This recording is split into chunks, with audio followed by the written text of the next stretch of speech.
Hi, Mark here from the Tangibound Podcast Network and host of the flagship show, the Tangibound Podcast. Did you know that we over at Tangibound are always looking for amazing podcasts to promote? And did you also know that we are also proud nerds and geeks of everything from movies, music, gaming, TV shows, and comic books to wrestling, MMA, soccer, and football? Whatever you can nerd or geek out about, we've got it. And if you're interested, we can help you find it. And if you're a show looking for a place to call home, we've got you covered. Side effects may include upset stomach, dizziness, tumors, shakes, and in some rare cases, death from excessive laughter. Though to be fair, it's only sometimes. Other side effects may include diarrhea, gallstones, heart palpitations, and strong desire for cookies on the dark side. Talk to your doctor and visit TangiboundNetwork.com and see if Tangibound Network is right for you.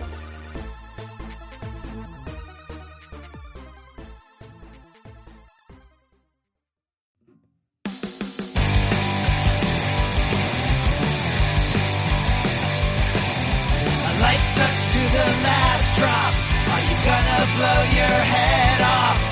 Take good aim and don't forget to duck.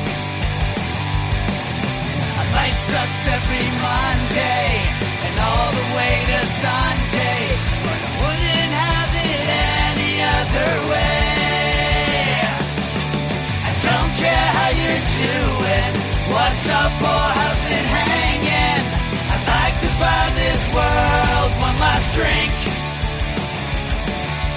Life sucks all of the time. Stick it up your sunshine, and then you'll see the clouds every day.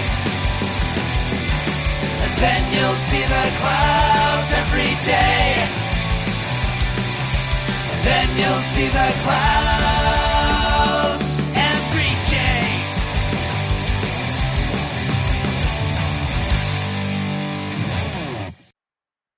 Welcome to the Crazy Life, everyone. My name's Jen, and I am your hostess for the evening. And with me is Brian and, oh, no, Hanno. Hey, everybody, give some good thoughts and vibes Hanno's way because work has gotten quite crazy for him. So we obviously wish him all the best and can't wait till he can join us. But in his place, we do have a guest tonight, and we have Miss Lady Jynxx. Hello. Good evening. So, can I call you Miss Jynxx? Sure. All right. Miss Jynxx is a friend of mine who actually has some really, really amazing insights on the mental health field and things that are going on in that area right now. So, obviously, she was going to be a great fit. And I will tell you guys, even though you can't see her, she's a hottie. But not going to talk about that tonight. Anyway. Alrighty, so tonight we might switch up our format just a touch. We're just going to quickly go through how the week's been, and then we'll just jump right into some questions and go from there. So, Brian, why don't you kick us off? How was your week been? Not too bad. It was, I met with my social worker this week. We had a really good talk, and she kind of set me up for what to talk about with the psychiatrist that I'm meeting with on Monday about ADHD and such. So, nice. That was a good a good hour meeting there, and discussed with her like after hanging out with you and Jeannie the other night. Like Jeannie and I were talking, and she explained to me or mentioned to me about resetting my baseline when it comes to the tests that they do when you go and how like they'll ask you the questions or in the last like week or whatever, have you felt, really depressed or anxious or those kind of things. And some of the things over the years I didn't realize that I was downplaying. So now that I do, she mentioned to me about, making sure that I'm honest about it so that it resets the baseline so that I can, so they can do their jobs better and I can benefit better from it going forward. So absolutely.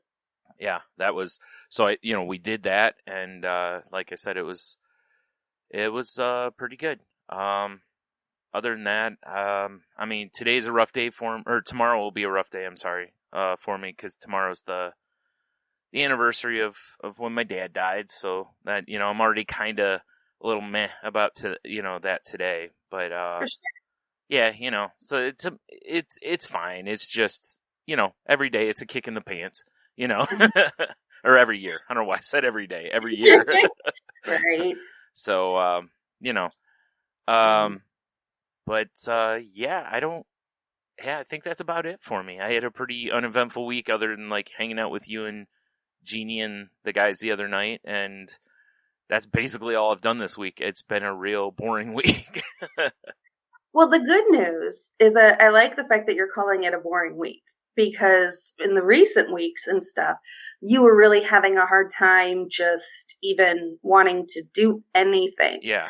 So you were getting real dark again. So I'm very happy to hear that was kind of boring for you. Yeah. I mean, it's still been that way, but it's, it's seemingly better at the moment. I think the really nice days we had really helped.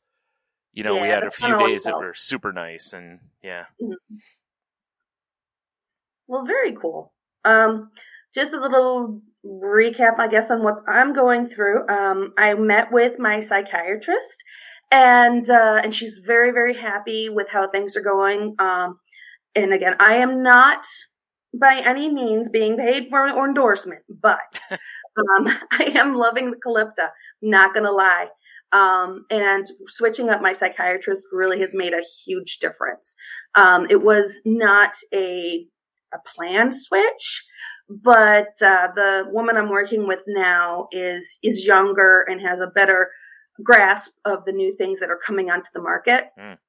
So that's where she came up with the idea of the Calypta, which has just been groundbreaking for me.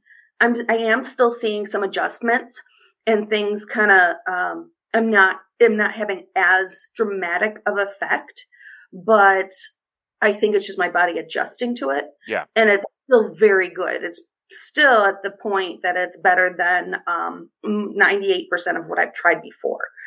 So that's going well. Now, the downside is, as we know, whenever you take medicines that affect your brain, one thing that does start showing up, and we've all seen the commercials, with involuntary movements. So that has started showing up more dramatically than it has in the past. So she's actually going to put me on something else to assist with that issue. And then we're going to go from there, because as we know, involuntary movements like shakes and things like that can be a side effect of a variety of different things. Mm. This is the most obvious choice, so we're going to treat it as such right now. But if this medicine doesn't help, then we'll have to go through some more testings. But, at this point, it's nothing really to worry about. It just makes sense right now. But it's definitely something that I'm just going to have to keep an eye on with my doctors and stuff. And then I went to my therapist this week, and yeah, she's completely on board and very, very happy with where things are going and stuff. And it's always so nice. It took me forever to go to therapy, and it's just been such a huge help. Yeah. Just to kind of go, and a couple times a month, maybe every 3 weeks, whatever I need, just go and have this big, massive dump. And as we all know, I like to talk. So having a captive audience for an hour all to myself, it's pretty great. Yeah. So Miss Jynxx here. How have you been doing with things? I know things get very stressful in life. And is there any tips or tricks and things that you like to utilize to make things a little easier? What I do is I journal a lot, and great question actually, is I journal a lot. I write down a lot of like what I'm feeling, what I'm thinking, what's going on in my life, different things of that sort. I kind of format it into little blogs or stories, articles, what have you. And I really get a lot out of it, and other people seem to enjoy, and because my thing is, it's an attitude of gratitude. You gotta look at that glass, half full, not half empty, and look at all the positives in life, so sending good vibes out to everybody listening. And, you know, like I said, just the journaling and sometimes coloring. I know that sounds, you know, whatever. Hey, we use everything we can around here. Yeah. I use all the tools in the toolboxes, right? So That's right. sometimes even just coloring mindlessly, listening to, you know, some trap and bass or something without words, you know, music helps a lot.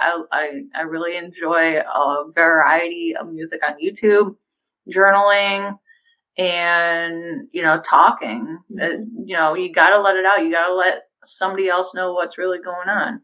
So, and, you know, you kind of alluded to the honesty factor, and, you know, that's true in everything. I met with my nurse practitioner this week, actually, and everything's going to stay status quo. He's not going to change a thing. He thinks I'm doing good. So we're just going to kind of keep going and keep plugging along, because it's pretty boring, pretty mellow, pretty, you know, I'm used to up, down, up, down, up, down, up, down. Yeah. But, you know, it's been fairly good for the last 6-7 years, I would say. Mm-hmm. You know, this combination of meds that they finally agreed on, and I've been through several nurse practitioners, doctors, different ones, I won't say their names, but, you know, it is just a struggle, and you just gotta keep trying, keep fighting the good fight. Yeah. It's so I true. know. We've gone through that with, excuse me, you know, like, you know, me with my depression and stuff, you know, I've been on multiple antidepressants because they just, you know, wasn't the right fit for me. And it's frustrating, like you said, because you feel like, you know, you kind of feel like, well, is anything going to help me sometimes? And, you know, there's a lot of options out there. So like you said, you throw all the tools that you have in the toolbox at things and just keep fighting and keep trying. And hopefully sooner or later you'll find something that really works for you. Yeah, and I think that's kind of what we've always talked about on the show, which is just like you have a toolbox for all the different things that happen around the house. You know, sometimes you need a hammer, sometimes you need a screwdriver, whatever it may be. Make sure that you're adding your tools to your mental health toolbox. You know, it's so important. All these little things. At this moment, maybe listen to music's not an option for you. So you know, my favorite, folks, wiggle your toes. You know, I love that one. But also, you know, tapping and touching your fingers together and doing your breathing exercises and, you know, meditation. All of these things, these are all tools that you have in your toolkit. And at any given moment, if you practice them and you're comfortable with them, you're like, okay, right now I need to do this to break the cycles of my thoughts, processes, and things like that. So just keep on practicing those things. Add as many things to your toolbox you possibly can. Because if you ask any handyman, they will say there can never be enough tools. But something that you alluded to, Lady Jynxx, was a variety of different doctors that you've worked with, nurse practitioners. I know that's something that our listeners also have had issues with. I've been very fortunate to kind of be with the same doctor my entire time. But how did you know they weren't the right fit for you, and how did you go about changing that? That's actually a very good question. Every single one of them, I'll be completely honest, every single one of them quit on me. Oh my God. They all moved away, got different jobs. Oh wow. I've been through, since 2013, I've been through probably about 6-7 different providers. Wow. So that's not a very good statistic. But, you know, I haven't like had to let anybody go or like fire anybody per se. Mm-hmm. But, you know, if it's not the right fit, if I'm not jiving, if I know in my gut, you know, cause I have a medical background, and part of my training is, you know, you go with your gut and you go with what feels right and what is right. And you just have to listen to what is going on inside you. And if that's just not the right person for you, then that's not the right person for you. And, you know, then you move on and find somebody else. Cause there are, I don't even know, as many as the stars in the sky, probably, you know, thousands of hundreds of thousands of medical providers out there. And somebody is going to jive with you. Somebody's going to click. Somebody's going to reach you and make a real big difference. Yeah. And I think another big piece to that is being confident, which is really difficult when you're dealing with mental health issues, but be really confident in who you are and what you know. You know, like Brian talked about earlier, set your baseline. If you're not going to be honest with anyone else in this world, you need to be honest with your doctors. Because in truly 100% gut-wrenching honest, tell them exactly what you're feeling. And if they downplay it, if they push it off and try to, make it seem like you're being over the top, that's not the person for you. Because you know you. And if you're not feeling right in your body and in your life, then someone needs to listen to you, and they will. Sometimes you just gotta, try a few people.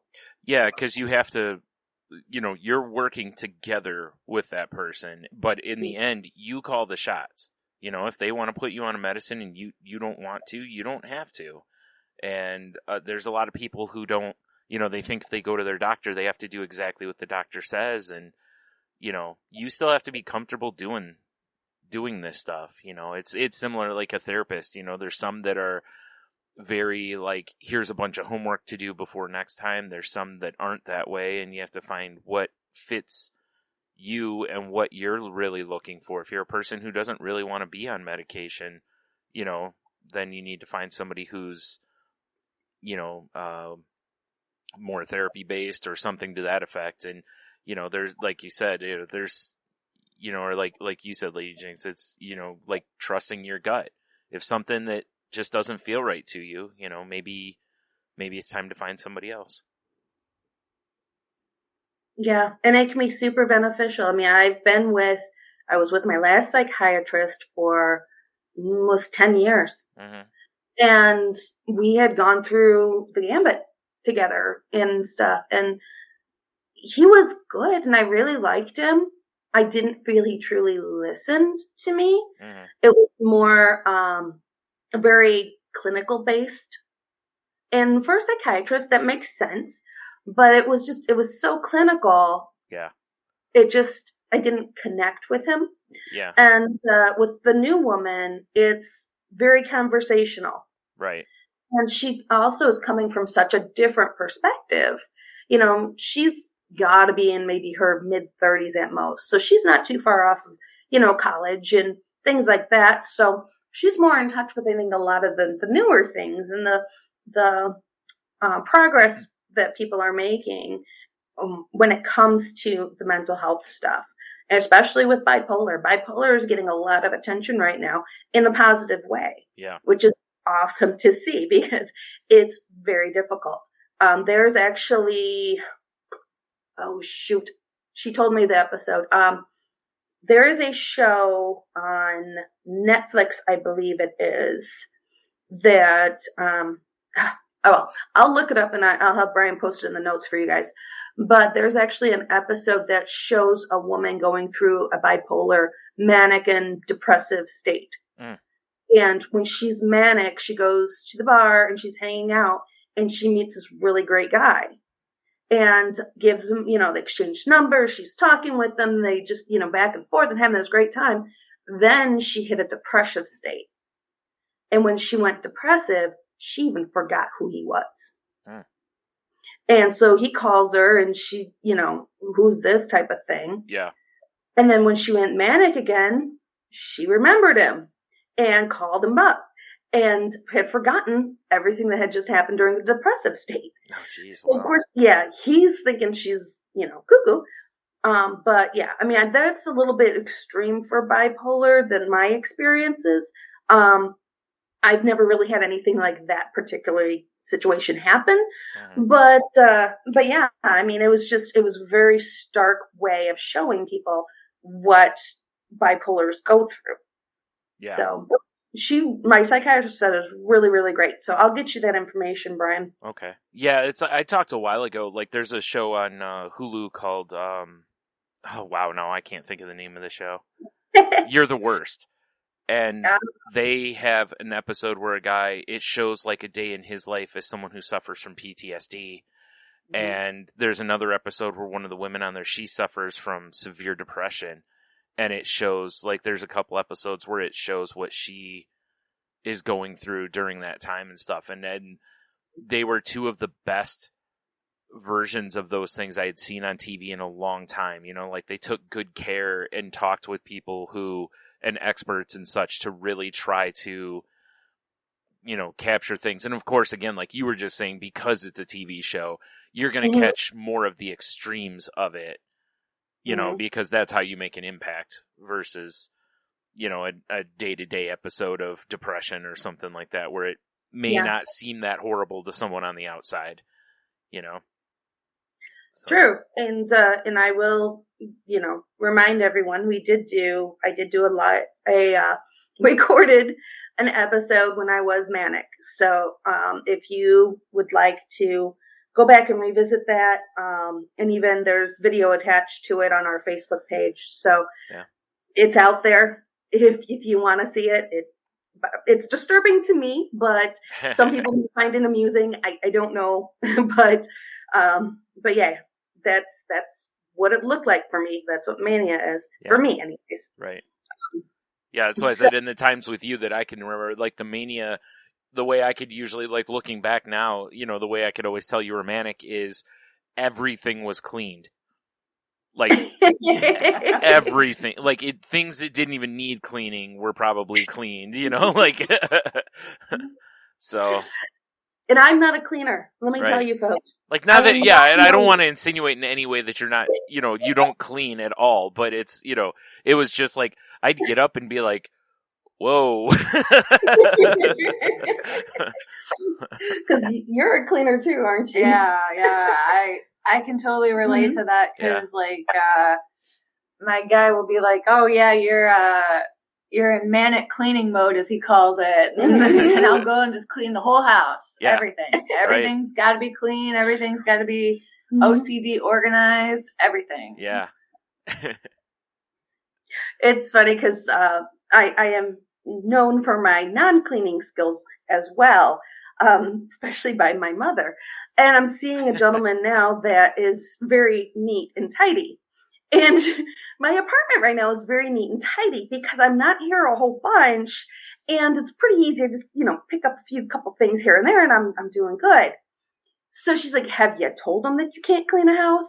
And I'm like, well, I'm like, no. Jeez. That's not true. You absolutely can, but it's you just don't. Yeah, it's just a bad sign if you do go real crazy cleaning. Like, it's manic time. Yeah. Exactly. So what are some of the other things, like, because I know your husband obviously has a pretty good thumb on your emotions and where you're going with things. What you just talked about extreme cleaning sometimes. Yes. Are there other things that you have a tendency to trend towards? Anything that would tend to make me feel good, like I want more of this. I also would go through stages of like buying a bunch of stuff I really don't need. Yeah. Sure. And like I find myself on Amazon, eBay, online, anything, like give me more. Mm-hmm. And that would be, part of the mania for me. Going places, doing things. All of a sudden I racked up, 1,000 miles on my car because I wanted to drive to the other side of the state because I wanted to look at the lake. Because it made no sense. Right. Seems like a good idea at the time. It seems like a great idea. A little road trip. Not a bad idea. Mm-hmm. But there are, and then the downswing is just awful, where I'll be sitting on the couch and I just won't even want to move or do anything or even think or get out of bed. And, for me, I've been pretty consistent for the last, I'd say, 6 years, I would say. It's been pretty all right. I've had my ups and downs, but they're not nearly as bad as what they used to be before medication, because I'm on like 5 different things. Yeah. And, from mood stabilizers to antidepressants to anti-anxiety to insomnia, anorexia, all that good stuff. It's a bundle of joy. And, oh yeah. And, so anyway, But the downs are not fun either. Actually all of this isn't really a great time. And I don't think anybody wants to choose to be manic or choose to be depressed. Right. And, it's just, the way I am bipolar type 1 with a bunch of other stuff. And, I absolutely detest the depressive states because they are just so deep and dark. And honestly, like I can tell when I'm depressed is because like I won't even put on makeup. Just the regular like routine things for me, like routine maintenance. And this is going to sound like awful, but like, personal hygiene, taking a shower, brushing your teeth, getting out of bed, putting on makeup, actually making an appearance in public, all those things. I just want to recluse and go hide in a hole. Yeah. Been there. Me too. I have absolutely been there. Yeah. Yep. It's like, can I go one more day without taking a shower, and will people notice? Yeah. When you get to that point where just even picking up the hairbrush is too much effort. Mm-hmm. It's like, no one's going to care anyways. And you just, you just continue moving. And it's hard, especially with younger folks. Parents have a tendency to overlook it as them being teens. But if you have a teen that's having these behaviors, it's time to have a heart to heart. It's like, are they truly just being a lazy teen, or is there more going on? Yeah. No, it's true, because there is. I've had that talk with my therapist to where, like I've celebrated, like when I've been in a pretty deep depressive state where I'm like, hey, I took 3 showers this week. And that sounds on the surface, it's like, okay, but it's, here's your cookie, but it's like, no, you don't understand. But anyone who's had depression understands that could be a huge week, so it's, absolutely. That's why it's so important to celebrate those wins, man. Yeah. Whether doesn't matter how big or small they are to anyone else. Yep. If it's your win, it's your win. Mm-hmm. Claim that sucker. Because it's so easy when you have all the darkness and the voices, and we're not talking real voices, we're just talking head voices and stuff. Yeah. But the thoughts, we'll say that. Yeah. So the dark thoughts that just keep pulling you down and pulling you back and trying to hold you back because they do not want to lose you. Right. So they're going to continue to drag you out. And like Lady Jynxx mentioned earlier, that really just finding those ways to just get out of your head and to kind of break free from that stuff. So important. Yep. Yeah. Go ahead. Sorry. Sorry. No, you're fine. You're fine. I was just going to say, I wanted to bring up another point about, I don't know if we're allowed to talk about pandemic. Yeah. Okay. You can talk about whatever you want. Okay, yeah. Because I noticed something too with the pandemic. I think we've all been through this crazy world change. Because I used to go to an office every day. I used to dress up every day. I used to put on makeup and do my hair and see people. And now we're in this like isolated virtual world, and we're just coming back from a couple of things. But I really think that the people that really suffered, I really suffered for a long time. I'd say, we've been doing this for 2.5 years, almost, it's going on 3. Yeah. And, those who have really suffered were, people with mental health issues and problems. And, I know I did because my counseling sessions and my therapy sessions went virtual, and you lose that human factor, that human touch, that face to face. It's so weird, isn't it? How it's this, like you could have the exact same talk, but it doesn't feel the same through the computer. Yeah. Well, that's the other big piece that I found so fascinating right now. And I talked about it, I think, before. I'm really championing touch. We have gotten so afraid of touching each other. Hugs, handshakes, a hand on the arm. All of those little touches mean something to us. We're humans. That is where we begin, is with touch. Yeah. We are held, we are cuddled, we are hugged. all the way up to like almost teenage years and a little bit beyond. But then it almost goes cold turkey. Unless, unless you see mom, because mom's always ready for a hug, or at least hopefully your mom's always ready for a hug. But yeah, we've just gotten so far away. And when we're sad and things like that, where do we turn to for our comfort and cuddles? If we have a good partner or a good friend, amazing. But a lot of people don't have that. Yeah. Yep. So. And like you said, and like you were just saying, it's like, and it got worse because of, like you said, we're afraid to touch people.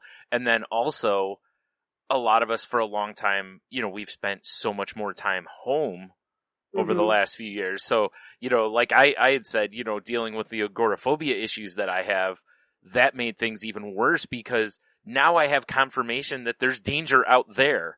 And that's what my right. brain has been telling me, like, stay home, there's danger out there. And now, it's not just, like there's, scientists and stuff also like, hey, maybe stay home, there's danger out there.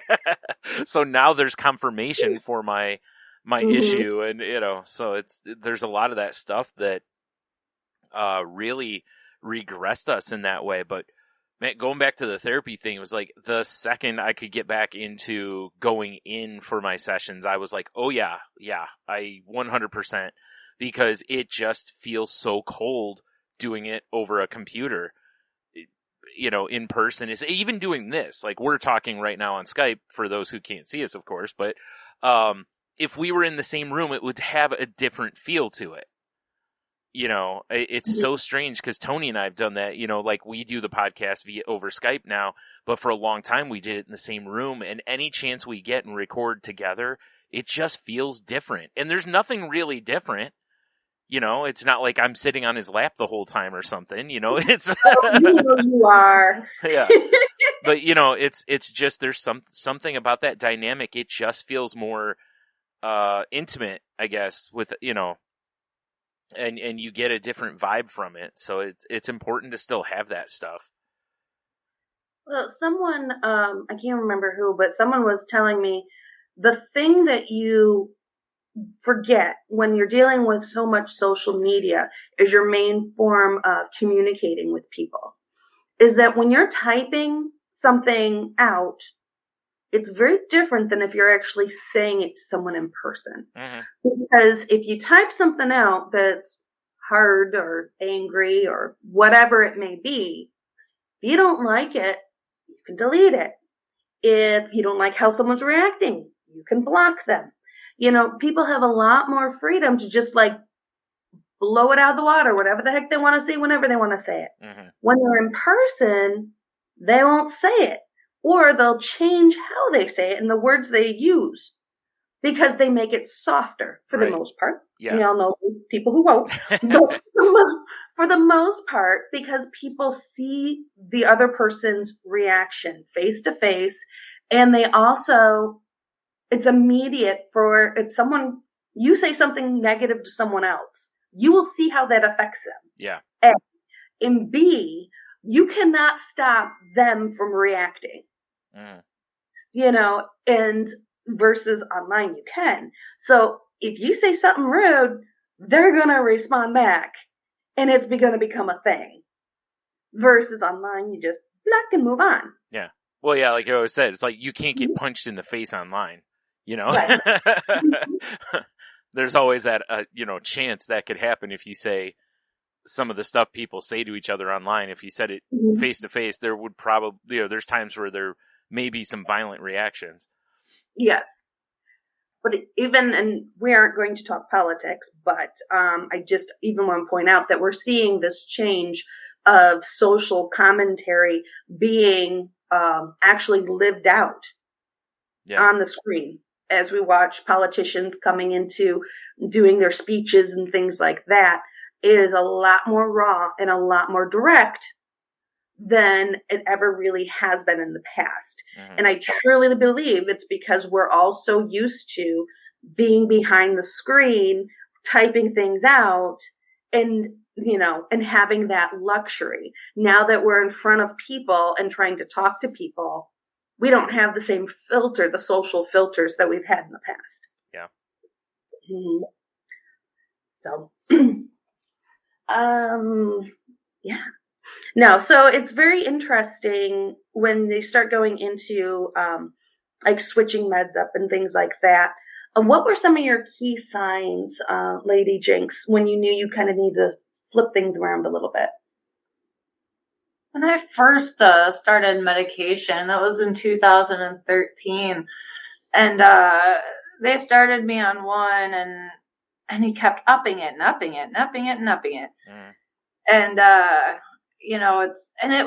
it's such a, if anybody, knows or goes through this, it's such a horrid cycle. Mm. Oh, take this med, take 2 weeks, come back. Take 2 weeks, come back. Take 2 weeks, come back. Mm. And you're like, come on. Like, I don't know about you, but I want instant gratification. I want an instant fix. I want it yesterday. I want to be fixed. I want to think right again. Right. And I don't have 2 weeks to wait around. I have a job. I have a house. I have a husband. And anyway, so back in the day when I was first getting started out on all these medications and such, I knew it wasn't working for me because, like, I'm a nurse by background, and I was on the floor, and I couldn't think how to do something, and it was something that, like, I have done over and over and over again, and I just had, like, this huge brain fog, and I just went to my charge nurse, and I was like, hey, look, I have to go. Something is wrong in my head. Like, it was lack of concentration. Yeah. The medication I was on was really screwing up my thought processes and memory. And I just remember I felt like the Walking Dead of some sort. Yep. So I knew, and it's just the thing where, like, I did this task over and over. I could do it in my sleep. It was switching out like a cartridge. I could do it in my sleep. I'd been doing it for like 2.5 years at that point, and I just couldn't think how to do it. And so I remember I went to my charge nurse, told her something was wrong.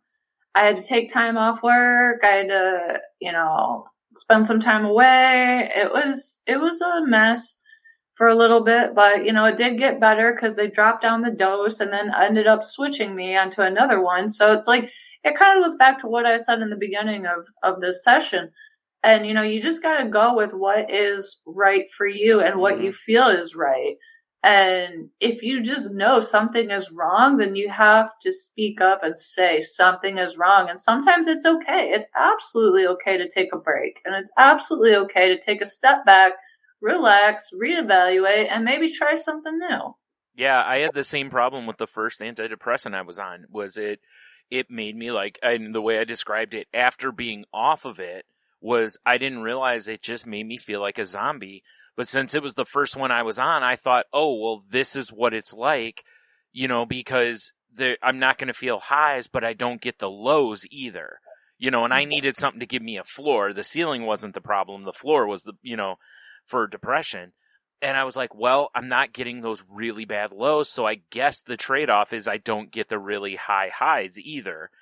And, because of some insurance paperwork issues, I had to go cold turkey on it, and which was a whole different thing. That's a terrible thing. But once I was off of it, when I was able to go back, and I was like, yeah, I don't want to go, or I was telling the doctor or my psychiatrist, and he goes, oh yeah, that's not the desired result at all. He's like, you should have said something, but I didn't know because, like I said, I thought that the goal was to feel balanced. I didn't realize that the goal actually is you're still supposed to feel ups and downs. You just don't feel for depression, you don't feel the extreme lows. Now that I know that, it's, I can walk into any medicine I start now and go, okay, this immediately I can be like, this is not working for me. But like you, it's like I felt that fog, and I was like, and I'm sure Jen remembers that. Like I couldn't put thoughts together sometimes and all that stuff. And I was like, this is horrible, but I guess this is what I have to, it's the trade-off for not wanting to, feel thoughts of harm. And it's like, well, I guess that's a fair trade-off, and now looking back, no, it isn't, because I've been on medicine since that didn't do the same thing. And it's like, oh, there's a whole other world of things to, So if you're listening and it doesn't feel right, make sure you're honest with your doctor about it and talk to them. Like you just said, and it's because if it's affecting you negatively, no matter what it is, it's not working right. Yeah. And if you can't do your job, that's not, you're not living your best life at that point. So it's, you need to find something else. Do you remember the time, I can't remember if you either forgot to take your meds or you were just having a bad reaction to them. I think you had forgotten to take your meds. And you were having trouble talking to me. Yes. And I was so concerned. I'm like, I'm taking you to the hospital. And you're like, no. And you fought me on it. Yeah. And you're like, let me just take my medicine. It should even out and I'll be okay. And I gave you half an hour. I'm like, in half an hour, if you are not looking and sounding better, I am taking you in. Yeah, there were a couple that I was on that I did not have good reactions to. One, I physically had hives from, and they took me off that immediately, of course. And then another one, I was having increased thoughts of harm. And of course, they immediately took me off of that one also. So it was, right. So yeah, that's why I said sometimes the signs are really obvious that it's a bad, the red flags are slapping you in the face, and other times, like I said, walking in, I never thought to ask the questions like, what should I be looking for? Like, what's the desired effect? So like I said, here's the medicine, and I'm used to, for the most part, like if you hurt, you take Tylenol and then you stop hurting. You're like, well, it worked, so it's like, well, I had thoughts of suicide. I took this medicine. I don't have them, so it works,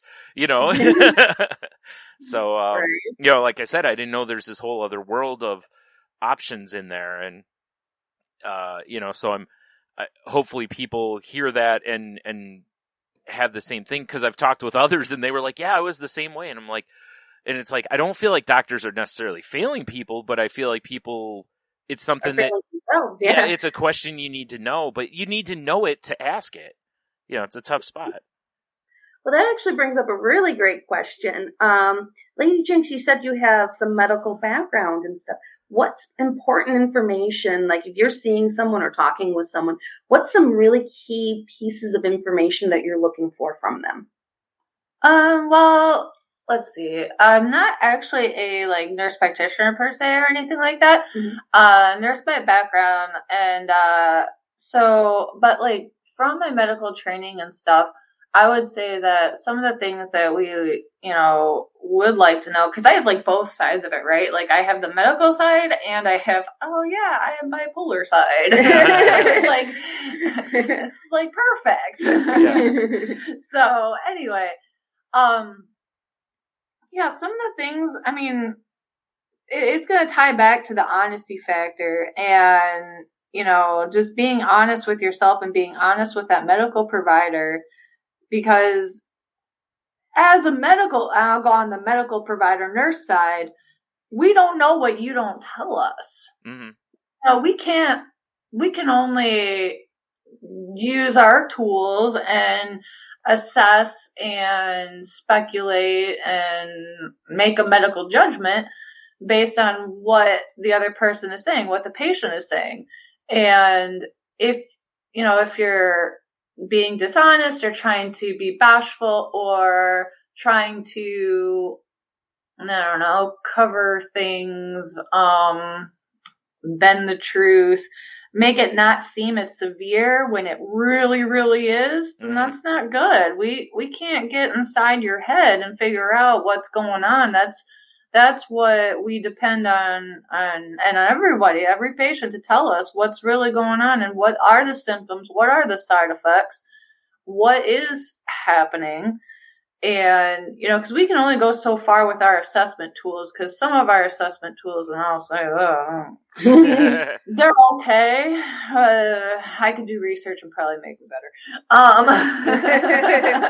But anyway, so just like I had alluded to, is just really what is going on inside that head.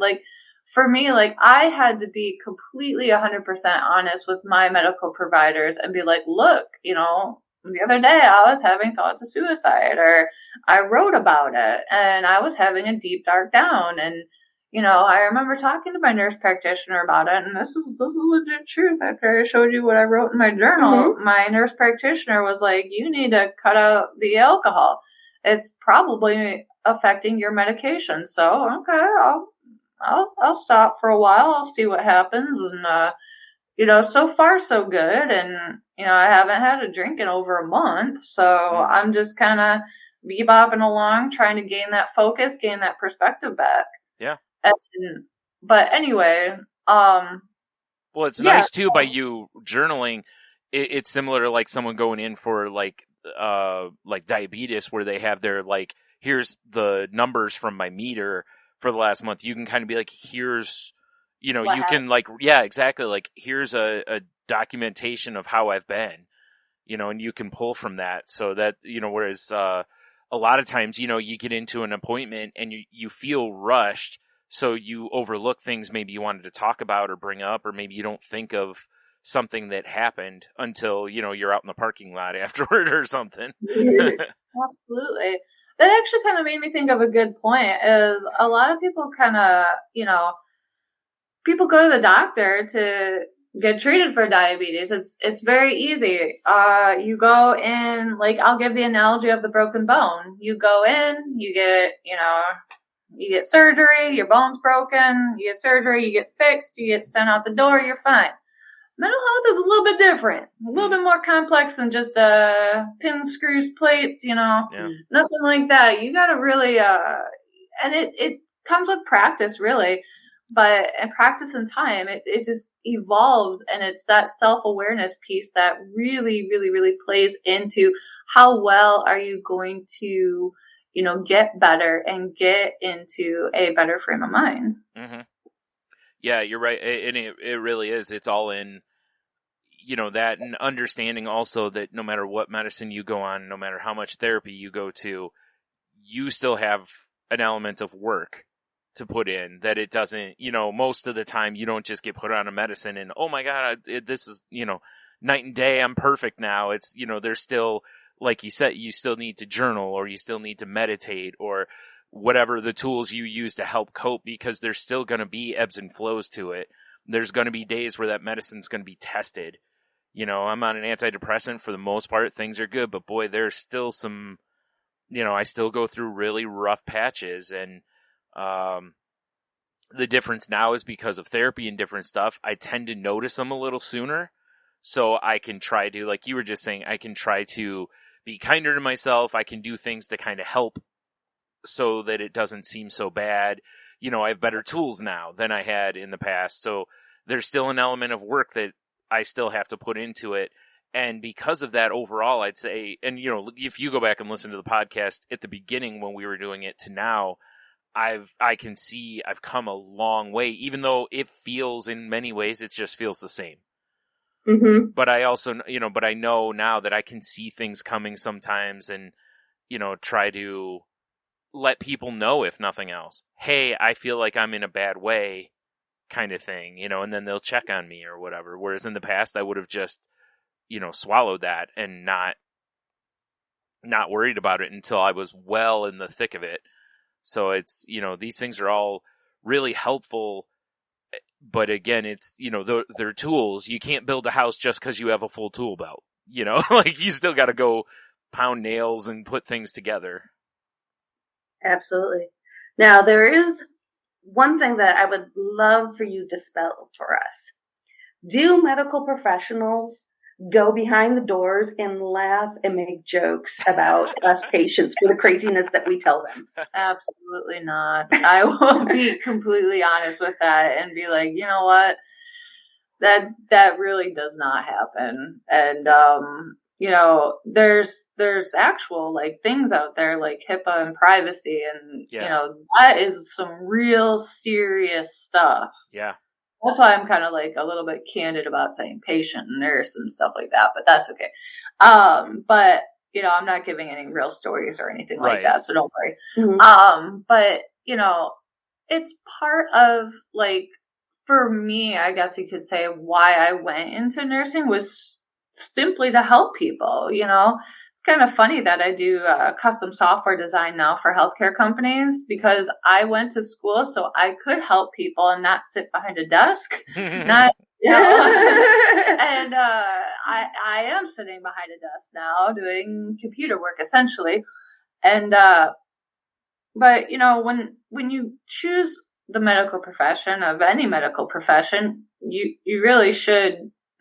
I'll speak for myself. I was in it to help people, and I still am. And it was a tough transition for me to transition from like floor nursing to software design, and it was tough because I did miss that human element that we were kind of alluding to earlier. Yeah. But I had to kind of like rewire my brain and rethink certain things that be like, you know, you still are helping. You're just helping in a different way. You're like a third party vendor. You're helping, you know, in another way, not, you know, directly, I guess, you know, on the front line, so to speak. Mm-hmm. But you're right. You're still helping because you're helping others do their job, you know, better. So yeah, exactly. So you are helping. But I can see what you mean. It's maybe not as instantly gratifying as the, you know, directly helping a patient or something like that. But I could see, you know, it definitely, you know, definitely helpful. And you're right. Like that right there goes back to what you said originally, which was, you know, about the attitude and, you know, how the better your attitude is about things, the better things seem for you because you're just not wallowing in the negativity all the time. And it's amazing how, you know, cause I, you know, hardcore lived that for years and years and years and years. And then when I'm, you know, and I'm still fighting it, you know, but, I'm so much better now than I used to be about that kind of thing. Like I really try to look for the hopeful side, or I at least don't immediately go searching out the negativity. If it comes, it comes, but I don't go try to bring it to me.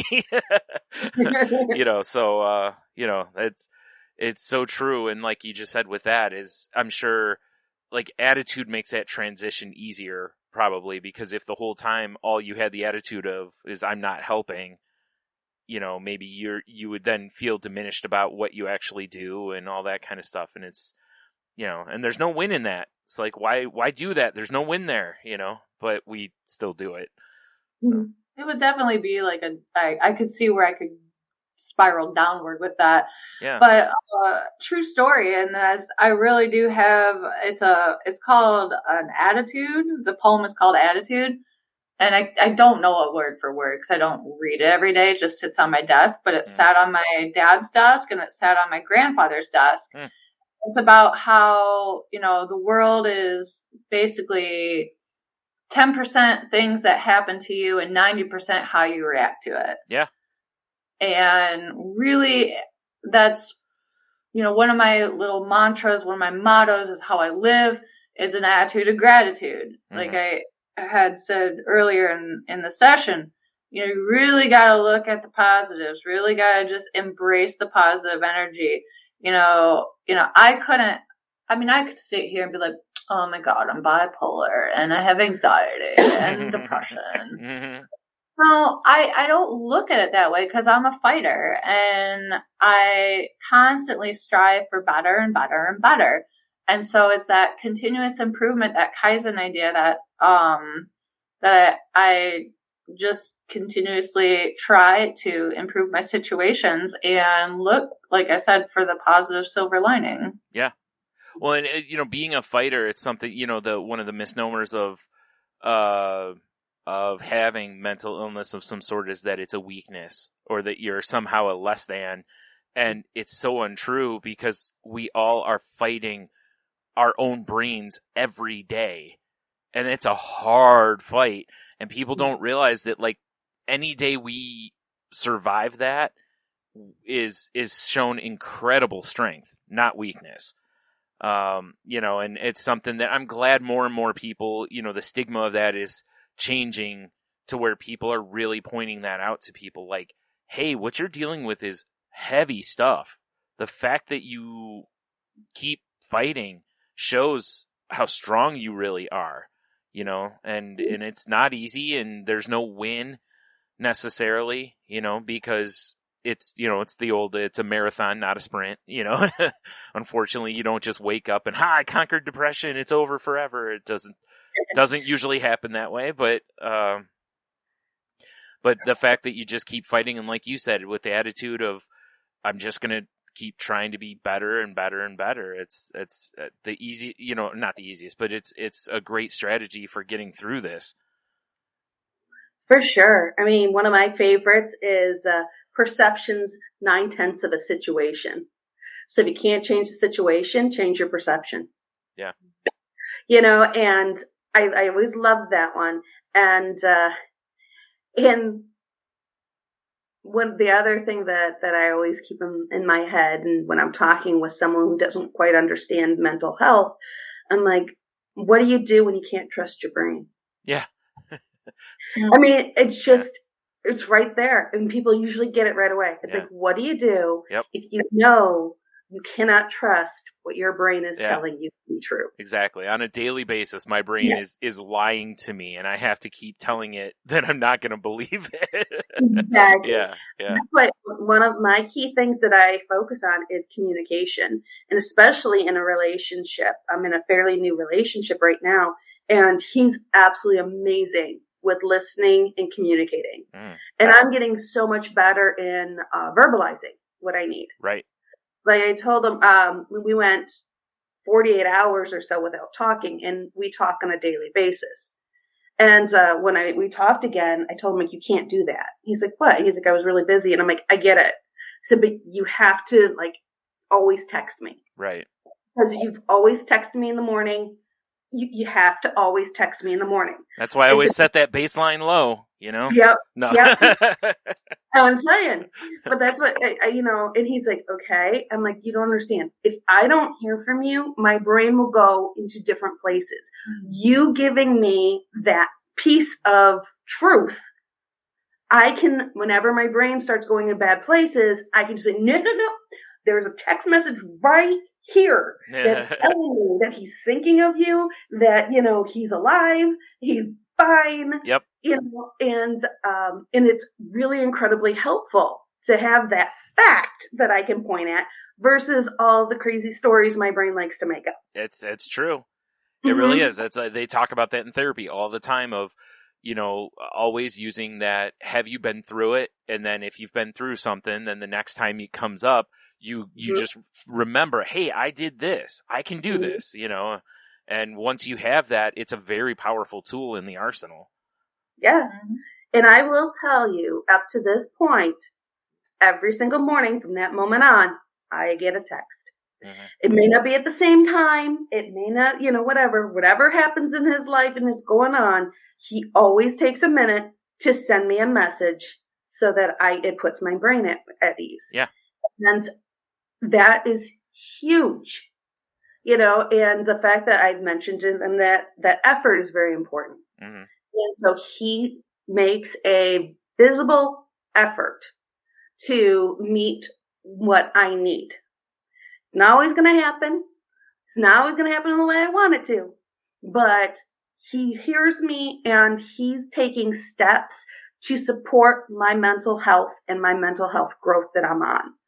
So, those are people you just don't get rid of. It's like you hang on to those people and you keep them around for sure.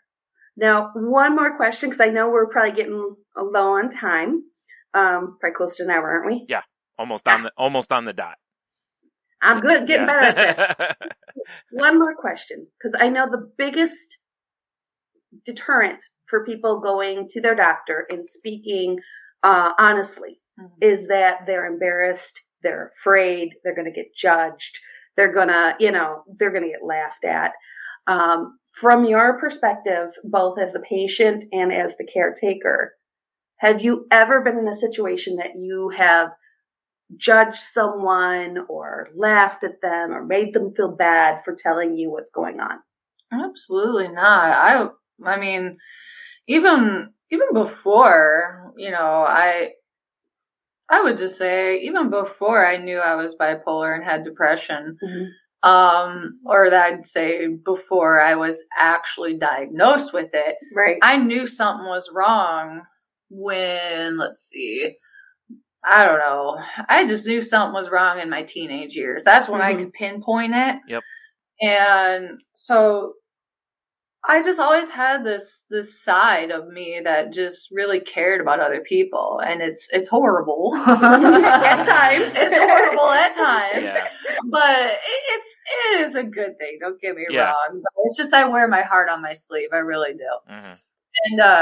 and I really do care about others a lot and put others probably before myself, and that's what made me into a good nurse and person. And, it's just that for me, I don't do that. And, yeah, I mean, certain things are funny. Bodies are funny. Yeah. Whatever. Well, sure. Bodies are funny. Funny story's a funny story. Yeah. Funny story is a funny Yep. story. But, I mean, when it gets to be like serious stuff, don't be afraid to, don't be, afraid to be honest and tell the truth, especially because this stuff can be very serious and very, life or death situation, basically. And, for me, I'll end it with this and I'll tell you a story is I, attempted suicide in 2013. And I'll to this day, I'm going to tell you, I cut too deep in quotes, but it's taken me, gosh, that was, Christmas Day, 2013. And, to this day, I'll probably say, I don't know, or, I'm not sure what I was really doing. And I'm like, no, let's be real. Let's be honest. That's, you were intentionally hurting yourself for a reason. Right. What that reason was, I don't know. Still searching, still trying to find out. But at this point, I really don't care, I guess, because I just, have moved on from that point, and because of what I did, it got me into this situation, and it got me the help that I needed. Mhm. It was my like pivotal point where I had to, and I just remember being so scared. And there's this one nurse in the ER that just like, he held me and he told me, he's like, look, what's done is done. Yeah. You are here now. You will get help and you will get better. And OMG, I went back, I called the hospital and I looked for him, like, cause it took me about a year to like, get on meds, get my brain together, so to speak. Yeah. And it took me about a year to realize, oh wow, what in the, he really like calmed me down in that moment of pure terror. Right. And, that kind of goes back to the question of, the medical professionals and how we react and different things of that sort. So there's a great example of how one nurse really truly made me feel at peace, but he made me feel all right and like a person. And you know what? Things are going to get better. And because I was so scared, shaking, everything. And he just calmed me straight down. And I'm sure he's seen it all, just like I've seen it all. But it truly was. And that, if that doesn't speak volumes, that speaks volumes to me. Yeah. I had the same kind of experience when I was sent for an MRI and I went into full blown panic attack as soon as the thing took me in. I was just like, get me out, and I immediately was like completely freaking out. And when they got me out, the one nurse who was in there, or not nurse, technician, whatever, she came over and she just put her hand like on my chest and she was like, you're okay, and just was really calming. And she's like, do you need some water? Do you need, and there was something about that I guess going back to touch, and whatever, that was just enough that it didn't completely, like, it's not like the panic attack immediately went away, but that at least allowed me to kind of ground myself in that I am okay. And even though everything was still heightened and I was still kind of crazy feeling at the time, it was very much like, and I was just, and I'm like, oh, I'm so sorry, and she was like, it happens all the time. You know, she's like, it is not a big deal. There's nothing to be embarrassed about, you know, and it was, like you said, it's like, I'm sure they've seen everything. You know, they've probably seen pretty much every reaction that can happen, whether, like, in your scenario, you know, like these, like, you know, an ER, nurse or something. It's like, they see the craziest of the crazy stuff. You know, a friend of mine on Twitter is a trauma, like, doctor in ERs, and, my one sister used to be the head of nursing at the hospital she was in the ER. And, you know, she doesn't tell specific patient stories, you know, but she's just like, I've seen probably anything you can see, kind of a thing. So, like, you know, one of her kids really wrecked their leg and whatever, you know, was bleeding real bad and all this. And she was just like, yeah, whatever. Just, you know, almost cold about it because she's seen it a million times. She knows they'll be fine, you know, but then she was like, oh, you could just see the switch in her head go from nurse to mom. Like, you had to turn it like, oh, they need the boo-boo kissed, basically. You know, like, it's crisis mode. Boom, she fixes the problem. And then it's like, okay, there you go. And the kid's still crying. It's like, oh, wait, kid needs mom, you know? So that's why it's like, at this point, I assume a lot of times they've just seen everything. But when you're in those moments, like you said, and like Maya, it's like, you just can't help yourself. But it's amazing, just that moment of kindness from someone else where they could have just chosen not to be that kind, but they didn't. They did what the person needed. And that's the ultimate care right there is, you know, because like that, and telling you, not only are you okay, but you're going to get help. You're going to get better. You had an ally in that moment, not just someone to comfort you. And that's awesome, because when we're in moments of crisis, you know, we need allies badly. And that's why that You're the Worst show, when she's super depressed, the guy asked her what she needs, and she was like, just lay with me, basically. And then the next morning she wakes up and she's like, you stayed, because he didn't leave. And, you know, it shows how just being there was all she needed. She didn't need anything else. And sometimes, like I said, just that ally, that's why I think pets work so well in those scenarios, you know, because they don't leave us typically. They stay right with us. So it's always good to know someone's got your back. Absolutely. And to kind of buttonhole this for everybody,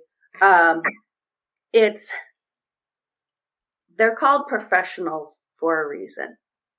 So a lot of the things we can't say to our loved ones, a lot of the things we can't say to anybody else.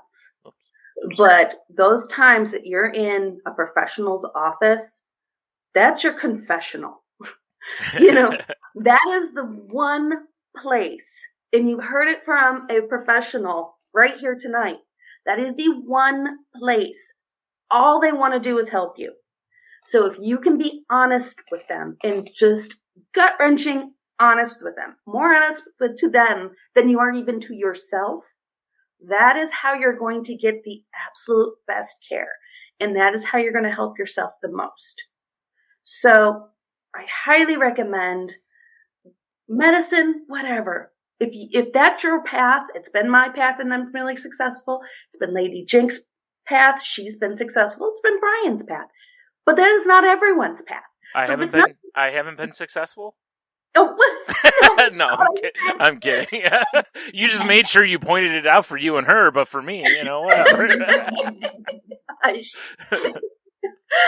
But my point is the same. Whenever you're talking to any professional, be it a therapist, psychiatrist, a doctor, a nurse, they are there to help you. And you just need to give them the facts so that they can truly help you. So, I hope you all heard that, and I hope you all can take that to heart. And with that, we'll start our little wrap up. So those of you who listen to the show all the time, I know this is the time you can turn this off. But for the people who are new listeners, are joining us, please keep listening all the way through. First, I want to thank Lady Jynxx for coming on with us. We really greatly appreciate your time and all of the insight that you gave us. No problem. Glad to be here. And, folks, you know the rules. We covered a ton of stuff on this episode, and we would love to hear from you. So, I know you have comments, concerns, constructive criticism, stories you want to share. Maybe you want to join the podcast with us sometime.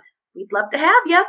So if you want to reach us, you can reach us at thecrazylifepodcast.weebly.com is our website. crazylifepodcast@outlook.com is our email address. If you want to reach me directly, feel free to either go to our Facebook page that Brian's going to tell you about in a minute and address it direct to Jen, or shoot me an email. Go to the website, and there's an email link there as well. And if you have anything you would like to share with Lady Jynxx, she is also going to be available on those emails and stuff, and I'm happy to forward anything that you have for her on to her. And Brian, how about you? You can also find the show on Twitter at The Crazy Life Pod, where I post when new episodes go up. The Facebook group is facebook.com/groups/Crazy Life Podcast. Yeah, that's the other show stuff. I can be found on Twitter at Stunami. My other podcast can be found at salty_language or at saltylanguage.com. That show's not safe for work, and it's just me and my best friend talking about whatever kind of comes onto our radars, basically. This last week, we talked about the Sandman TV show, high school football. We talked about hot honey and chili crisp. We talked about how I used to spray capsaicin up my nose. I remember that. Ohio Pint Day and some other stuff. So if, any of that sounds fun, please give us a listen. But like I said, not safe for work, so be careful. We are part of the Tangent Bound Network, which can be found at tangentboundnetwork.com. So please go check out the other shows there. And Henno can be found at Ida Henno on Twitter, or at Henno Heider on Facebook. His other podcast is called Moving the Needle, and it can be found on Twitter at MTN Pod. And they just put up, I forgot the comparison podcast. They just put up a new episode recently, though. But anyways, go check it out at MTN Pod, and you should be able to find more information out there if you'd like to. And then, as always, please, if you need help, please reach out. And, please check on your friends, especially the ones that are struggling. Just please reach out. And then, of course, as always, please be kind to one another. Quit being jerks. Absolutely. And for those out there, shoot Hanno some love notes. Make sure he knows that we're thinking about him and hoping everything goes well with his work and stuff. So, with that, everybody, go out there and have the absolute best week that you can have. And for our guest, don't forget, color in those books.